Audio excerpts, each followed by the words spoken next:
Good evening, ladies and gentlemen. My name is Victor Muyakane, and it's my honor to serve you this evening by bringing you the news. By my side is Catherine Simaloy on sign language. But first, let's have a look at what we have in store for you this evening. The highlights.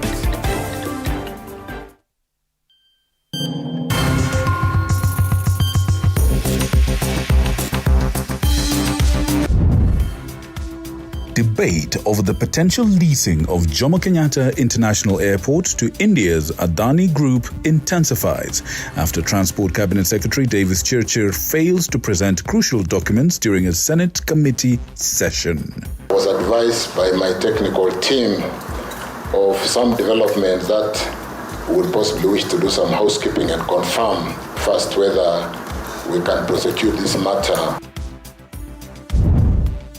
Wakula Market traders clash with police as they protested against the Nairobi County government's plan to relocate them to Kangundo Road.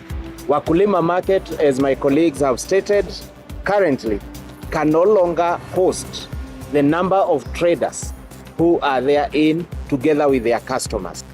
This as the Nairobi City County government has denounced the unrest caused by the traders. And the government has begun conducting autopsies on the 21 students who tragically lost their lives in the Hillside Academy fire in Nyeri.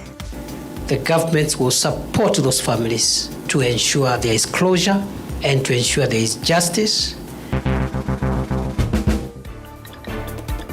Ladies and gentlemen, I certainly hope you're doing well. Let's begin our news. Transport Cabinet Secretary Davis Chirchir has been invited to appear before the Senate Transport Committee tomorrow to provide clarity on the deal involving the leasing of Jomo Kenyatta International Airport to the Adani Group. This comes amid fresh revelations by legislators who claim that Adani is also involved in other deals with Ketraco and Kengen, in addition to participating in the Social Health Insurance Fund initiative. Paul Kirobi starts the news for us. Friday morning is set to be a crucial day for Transport Cabinet Secretary Davis Chirchir, who has been under intense scrutiny over the deal between Adani Holdings and Kenya Airport authorities.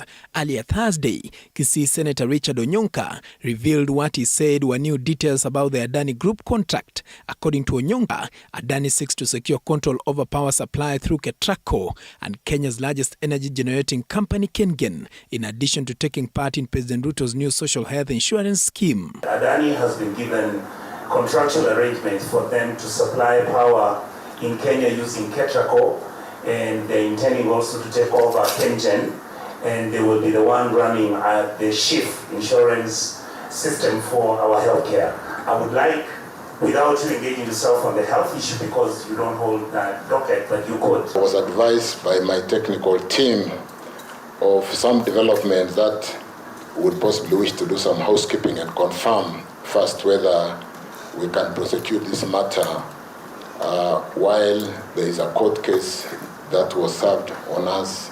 One of the key questions the Senate committee expects Chirchir to address revolves around the potential leasing of Jomo Kenyatta International Airport JKIA, the country's largest airport. The committee seeks to confirm whether an agreement was made between the Kenya Airports Authority KAA and Adani Group and the nature of the build, operate, transfer model being proposed. Senators are also demanding documents detailing the terms of the contract, ownership structure of Adani Airport Holdings Limited, and whether tendering process was conducted to develop Kenya's air transport infrastructure.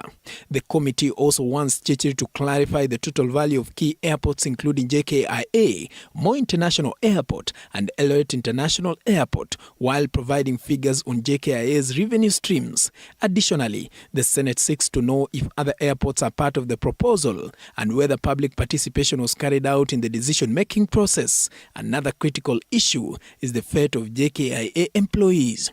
According to the chair of the Senate Transport Committee, Karungo Ndangwa, Foreign Affairs Cabinet Secretary and Prime Cabinet Secretary Musalia Mudavadi was originally tied to the controversy. However, the appointment of Chirchir to the transport docket shifted focus to him. While some senators pressed Chirchir for documents regarding the Adani Deal, Dhangwa deferred the discussion to a later date. Thursday, Chirchir failed to present the questioned documents before the Senate committee and has been summoned to appear again on Friday. The potential leasing of JKIA stirred public debate, leading to protests witnessed yesterday in Nairobi. Paul Kirobi, TV47, Nairobi. Thank you, Paul. We shall be bringing you the absolute latest on the Adani saga as time continues. Wakula Market traders clashed with the police in protest over the Nairobi County government's directive to relocate them to Kangundo Road. The conflict erupted after the traders were served with an eviction notice on Tuesday, instructing them to move, a decision that was met with strong opposition. This as the Nairobi City County government, denounced the unrest caused by the traders, calling it politically motivated. Just before dawn, vendors at Wakula Market rose in defiance of an order to vacate the premises and took to the streets to stage a protest expressing their discontent.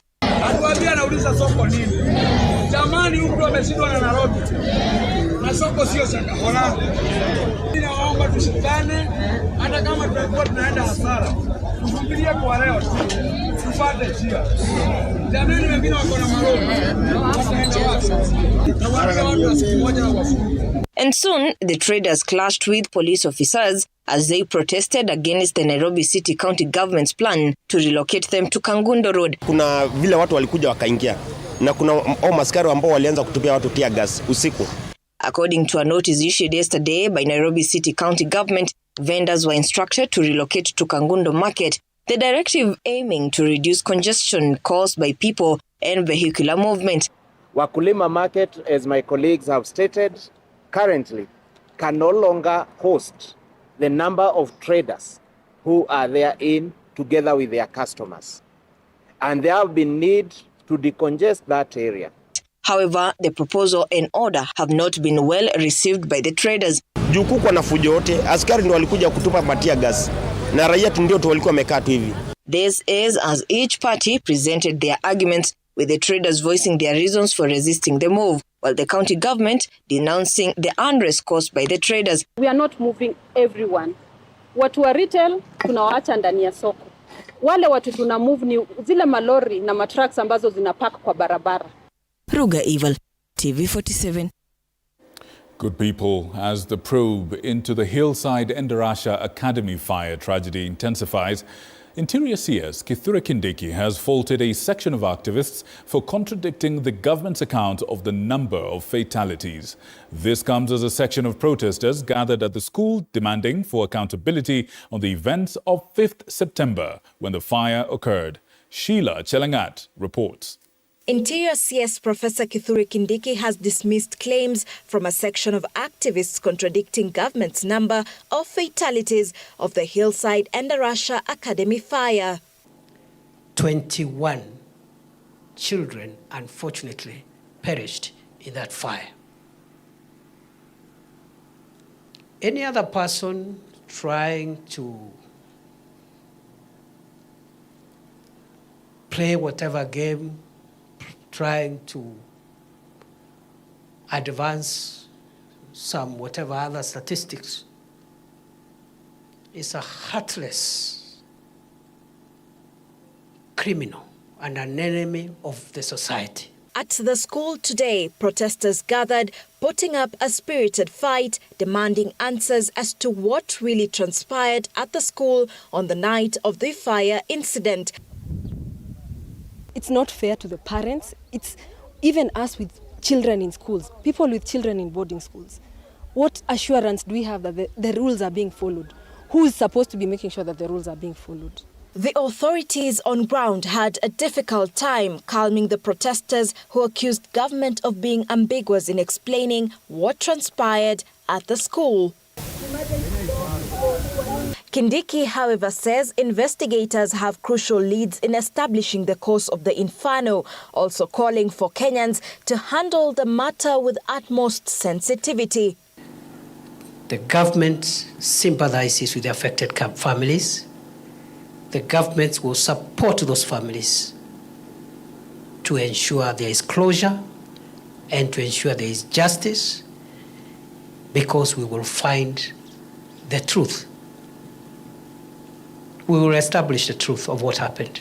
He was speaking at the Naramoru Level 4 Hospital mortuary, where the autopsy for the 21 victims of the Hillside and Arusha Academy fire was conducted today. Sheila Chelangat for TV47. In other news, the Controller of Budget, Dr. Margaret Nyakango, has flagged the use of commercial bank accounts by counties contrary to public finance management, which requires county government bank accounts to be opened and maintained at the Central Bank of Kenya. In a 637-page county government's budget implementation review report for the finance year 2023-2024, Nairobi City County has been flagged as the highest spender in international travel at a staggering 328.33 million Kenya shillings. George Meringa tells us more about that report. County governments are on the spotlight once again, this time from the Controller of Budget, Dr. Margaret Nyakango, for their budget implementation for the financial year 2023-2024. For starters, own source revenue collection by county governments amounted to 58.95 billion Kenya shillings and translated to 72.8% of the annual target of 80.94 billion Kenya shillings. This improved performance compared favorably with the 37.8 billion Kenya shillings generated in the previous financial year. It, however, remains below the target. The equitable share of revenue raised nationally and transferred to the 47 county governments was 354.59 billion Kenya shillings, representing 92% of the approved equitable share in the County Allocation of Revenue Act 2023, that was 385.42 billion Kenya shillings. Travel by county officials was excessive, according to the Controller of Budget. In fact, in her words, she says it was wasteful, amounting to 17.60 billion Kenya shillings, comprising 15.28 billion on domestic travel and 2.32 billion Kenya shillings on foreign travel. Turkana County recorded the highest expenditure on domestic travel, standing at 943.44 million Kenya shillings, followed by Nairobi City County at 861.57 million Kenya shillings, Machakos at 652 million Kenya shillings, West Pokot at 585 million Kenya shillings, and Nakuru at 544 million Kenya shillings. Nairobi County was flagged for the highest expenditure in international travel at 328.33 million Kenya shillings, followed by Machakos at 148.68 million Kenya shillings, Kitui at 128 million Kenya shillings, Kericho at 105 million Kenya shillings, and Nakuru at 102 million Kenya shillings. On matters development, 38 county governments did not meet the 30% threshold provided in law. These included Nairobi City County at 10.3%, Kisii at 13.7%, Mombasa at 16.2%, Kisumu at 17.5%, Taita Taveta at 18.6%, and Kiambu at 19.4%. These as counties continued recording high pending bills. As of 30th June 2024, county governments reported outstanding pending bills of 181.98 billion Kenya shillings. Nairobi City County reported the highest pending bills at 118.44 billion Kenya shillings, followed by Kiambu at 6.49 billion Kenya shillings, Mombasa at 4.4 billion Kenya shillings, Machakos at 4.20 billion Kenya shillings, Bungoma at 3.52 billion Kenya shillings, and Kisumu at 3.15 billion Kenya shillings. County governments spent 208.84 billion Kenya shillings on salaries and allowances, which accounted for 47% of the total expenditure of 446.76 billion Kenya shillings and 42.6% of the realized revenue of 492.7 billion Kenya shillings in the financial year of 2023-2024. This expenditure increased from 195 billion Kenya shillings incurred in the financial financial year 2022-2023. The Controller of Budget notes that personnel expenditure by only 3 counties was within the 35% ceiling, namely Kilifi, Tana River and Narok. Further analysis of the personnel emoluments shows that 15.89 billion Kenya shillings was processed manually and paid outside the government payroll system. The Controller of Budget also flagged the county governments for using commercial bank accounts to operate the established public funds and other operational accounts, contrary to PFM county government regulations. George Maringa, TV47, Nairobi. Thank you, George. In other news, police have arrested Pascaline Peter, popularly known as Pasi Matreva, the main suspect in a scam where hundreds of Kenyans lost millions of shillings. For 2 weeks, police have been hunting her after a number of Kenyans filed reports at various police stations over being ripped off by her. Following the news of her arrest, many more Kenyans have flocked to police stations to lodge their complaints. Moige William, who first broke the story here, with the details. The 40th day for Pascaline Peter was on Wednesday night after detectives from Kasarani police station apprehended her. Pascaline, also known as Pasi Matreva, had been on the run for 2 weeks, evading authorities who had been tracking her for allegedly defrauding Kenyans. Pasi is believed to have been hiding in Kitengela on the outskirts of Nairobi during this time. Her victims claim she swindled them millions of shillings by promising high interest returns of 30% through an emergency Shylock business. By Thursday, news of her arrest spread quickly, attracting large crowds at Kasarani police station, where she is being held. Detectives leading the investigation intimating to TV47 that by Thursday evening, over 150 people had lodged complaints with the DCI unit in Kasarani. Pasi, a popular figure on Facebook, is said to have defrauded Kenyans of over 30 million shillings. Detectives revealed that some individuals' losses amounted to millions of shillings. Pascaline is expected to be arraigned in court on Friday. Moige William, TV47. Now, the DCI officers earlier today visited the scene of crime where 15-year-old Shadrach Oruko allegedly lost his life after he was shot, or rather allegedly shot, by a police officer from one of the city stations. Samira Mohammed with the details.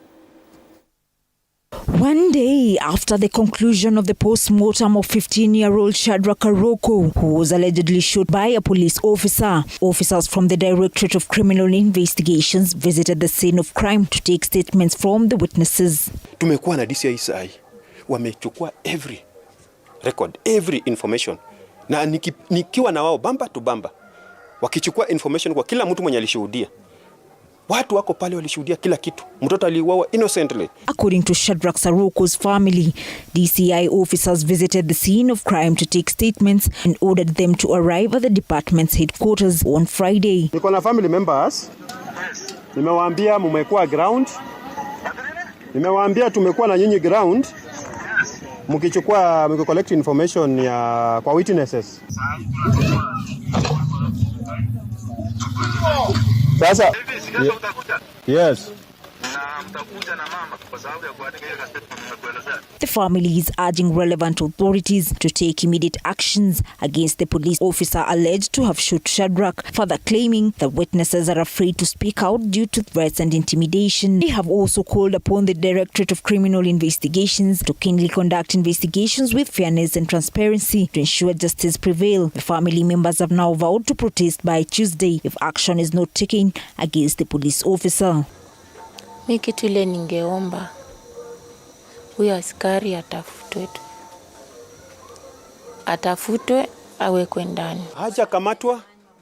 Haja nyang'anywa bunduki. In fact, he's still doing things zenye ziko za ujinga. Atumkuru kwa Ruben. Haja nyang'anywa bunduki, ako ground anafanya kazi. So we are wondering. Hata hospitali mwenyewe he should be ashamed. Kwa anafaa awe amenyang'anywa bunduki kitambo na ako cell. But as we are talking, mtu anatembea free, hata anadigamba huko ndani huko. These as a section of human rights activists strongly condemned police brutality allegedly by officers from Koruba. Samira Mohammed for TV47.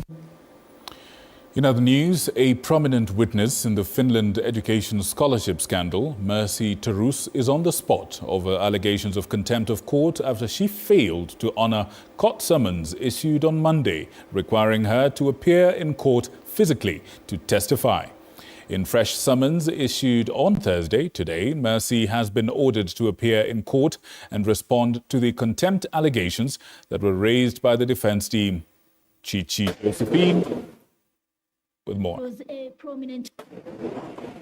Mercy Terus, a prominent witness in the Finland education scholarship case involving Uasin Gishu Senator Jackson Namandago, alongside two county officials, is on the spot over allegations of contempt of court after she failed to honor court summons issued on Monday, requiring her to appear in court physically to testify.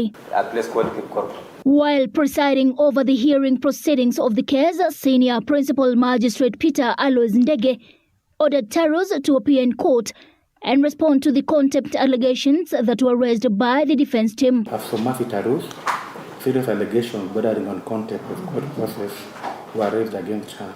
That needs her to answer. Contempt proceedings are criminal in nature and should be taken seriously.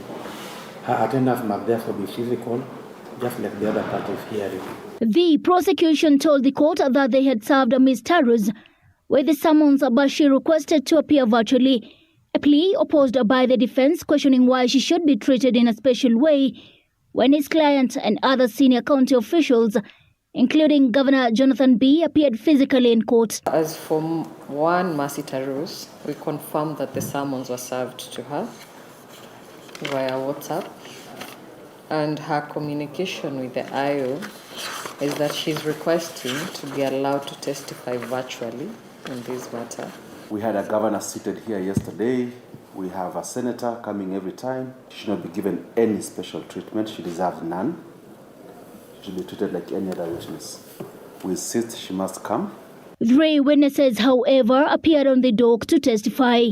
Esther Chepchumba, a parent, Christopher Sareto, a parent, and Isaiah Kiplangat, a student, all claiming to have paid a huge amount of money and thus demanding a refund. Do you remember how much you're supposed to pay? Yes. How much they was told it? us to pay 9,000 in fees, then 180,000 for accommodation, And then? and then visa and insurance, 79,000. Pesa ngapi? 918,000.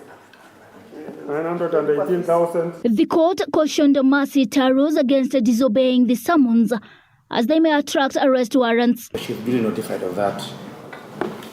That some criminal-like sanction might come out from that, including arrest warrants. Chichi Josephine, TV47. More than 40 members of parliament from the Mount Kenya region have broken ranks with Deputy President Rigathi Gachagua and declared their support for Interior Cabinet Secretary Professor Kithure Kindiki. The MPs attributed the move to what they call Gachagua's one-man political show, which risks starving the region of much-needed development projects. Apollo Kamau tells us more. Deputy President Rigathi Gachagua is walking on thin ice after more than 40 MPs from the Mount Kenya region broke ranks with him and declared their support for Interior Cabinet Secretary Professor Kithure Kindiki. We, as elected leaders from this region and its diaspora, on our own behalf and that of our people, unanimously resolve that our link to the national government to be the Cabinet Secretary for Interior and National Administration, Professor Kithure Kindiki, whose responsibilities in the executive includes the coordination of national government functions across the country. The MPs took the cue from 14 of their Mount Kenya East counterparts, who declared Kindiki as their link to the executive, saying the region's development is suffering at the expense of Gachagua's political ambitions. Wabunge wasitishwe ati ni lazima waende wapigie mtu mmoja magoti by December ili wachaguliwe tena. Nyinyi ndio wenye kusema, nyinyi ndio mtasema yule atachaguliwa na yule hamtachagua. Mlituchagua sisi tuwafanyie kazi, tuwatafutie maendeleo, lakini si tukaenda kupiga magoti kwa mtu. Na nikimalizia, wale wamepea kina Faith mpaka December wakuwa wamerudi peke yao. Tunawaambia tumewapea mpaka December wakuwa wamerudi pande ya serikali, ama hata wao tuwanyoroshe vilivyo. The move comes a day after the Deputy President spoke to the mountain from Nandi County, where he told MPs to stop politicizing government agenda. Wabunge, punguzeni siasa na kelele, mtupatie nafasi tupange Kenya, tufanye kazi. Hii siasa mingi ni ya nini? Uchaguzi uko mbali. Let us allow the president, the deputy president, those given responsibilities, tuwapatie nafasi wafanye kazi. The move to alienate the deputy president, dashing his efforts to claim legitimacy as the leader of the mountain, while exposing him in the broad-based government, where he is uncomfortable with the entry of former Prime Minister Raila Odinga, who might form an alliance with Ruto in 2027. Apul Kamau, TV47. President William Ruto has pledged to create 20,000 jobs for the youth in Nairobi County and an extra 160,000 opportunities in the other 46 counties in a new project dubbed Climate Works Mashinani. The project is set to focus on tackling climate change effects and to encourage Kenyans to conserve the environment and at the same time give the youth a livelihood. Moige William with more. At the banks of Nairobi River, President William Ruto launched a job creation program for the youth to participate in conservation activities within Nairobi City County. And to kickstart the program, the president laid the foundation of the program dubbed Climate Works Mashinani in Nairobi's Korogosho slum. Nyinyi vijana tutawa recruit kama ile program ilikuwa pale mbeleni, lakini sasa hii program tumeitengeneza tofauti ili tuwe na outcome. According to the head of state, Climate Works Mashinani program will involve the youth in the restoration of the 42 kilometers of Nairobi River among other environmental activities. This, according to the head of state, will see 20,000 youth from Nairobi get jobs in a bid to improve their livelihoods. Tunataka tukimalizana na hii kazi baada ya miaka 3-4 mto huu uwe na maji masafi na uwe na samaki katika mto huu. Mto huu uwe tumeipanua. Mahali hapa iwe ni green space. Watu wanaweza kutembea hapa, watoto wetu wa Kenya. Badala ya harufu mbaya ambayo iko hapa, wanaweza kutembea mahali kuna usafi. Further, the program will be rolled out to other 46 counties. The youth targeted program has a model similar to Kazi Mtaani that run under former President Uhuru Kenyatta, meant to solve an employment crisis among the country's youthful population that was put to a stop in 2022 after the swearing in of President Ruto. Hasa vijana wa Nairobi na vijana wa cities zetu na vijana wa kutoka sehemu zingine zote wanajumuika katika hii mpango, kwa sababu ni mpango ambayo itabadilisha sura ya Nairobi River na sura ya mji wetu wa Nairobi na miji yetu zingine zote and all our neighborhoods across Kenya. Following the launch of this initiative, it will be replicated in Mombasa, Uasin Gishu, Nakuru, Kisumu and later the whole of the country. Moige William, TV47, Nairobi. A family from an area known as Slaughter in Athi River, Machakos County, is crying for justice. This is after their son died under mysterious circumstances while at a daycare facility.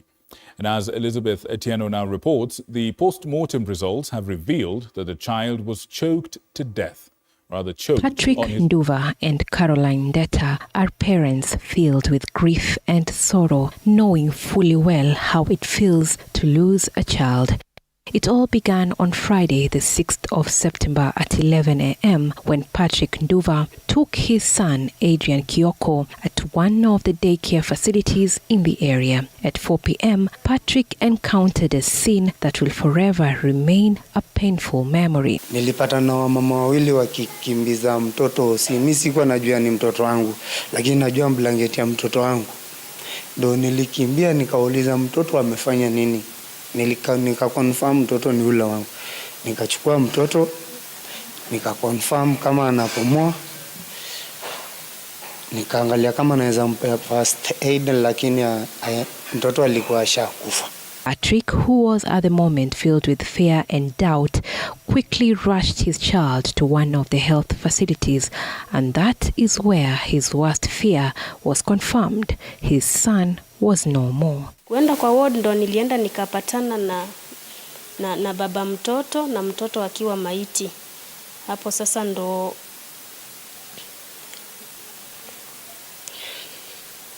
The post-mortem results have since revealed that the deceased choked on food while at the daycare facility. Mtoto alinyongwa na chakula, ikapita pipe ya hewa, ikateremka mpaka kwa lungs. So, swali yenye nauliza, by the time hii chakula ipite kwa pipe ya hewa, iende mpaka kwa lungs, mama alikuwa wapi? The incident was reported to Athi River Police Station under OB number 69, dated the 6th of September 2024. However, the family says they are yet to get justice. Pali kitendo ilitendekea, bado watoto wanaendelea na kupelekwa daycare, hakuna hatua imechukuliwa. Tunashindwa, tuko Kenya gani? Tunashindwa, serikali iko wapi? The owners of the daycare facilities have since declined to comment on the matter. So anything that's closed for now to talk for now, ma'am. That's okay. Elizabeth Atieno, TV47. Now, the need for young people to dive into agriculture has continued to be emphasized by various stakeholders in the country, who also have praised the sector, that is the agriculture sector, for the benefit it offers to those who invest in it. As Quinto Wafula reports, the SMACS Foundation, in collaboration with Mount Kenya University and other partners, has vowed to continue investing in training the youth to embrace agriculture. My patron told me that it was a gathering that brought together various stakeholders, including government officials, with the aim of launching a smart classroom and an online platform that will be used by the youth to receive agricultural training. But also look into the people who are willing to go back and practice what they have learned. Not just learn and stay with the knowledge, but learn and then do it practically. And I wished, as a young girl in primary school, someone had taken me to a farm and shown me, this is how pollination happens, this is how this in agriculture happens.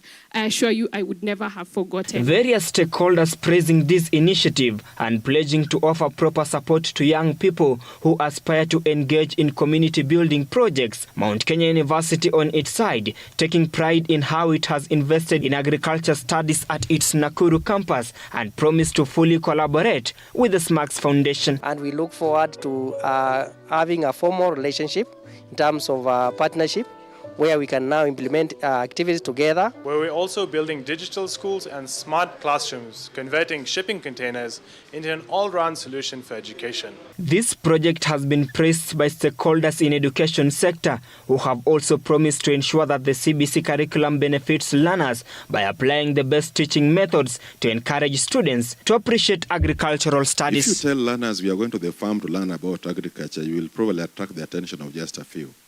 But if you initially presented knowledge in the manner that it is, completely embedded with AI, so that people can pose questions and they get answered, we will not only have attracted people to agriculture, but a lot of learning or other areas in this country.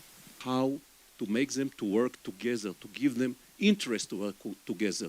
Because the only way to make in this country a progress in the private and small-scale sector is to make them work together.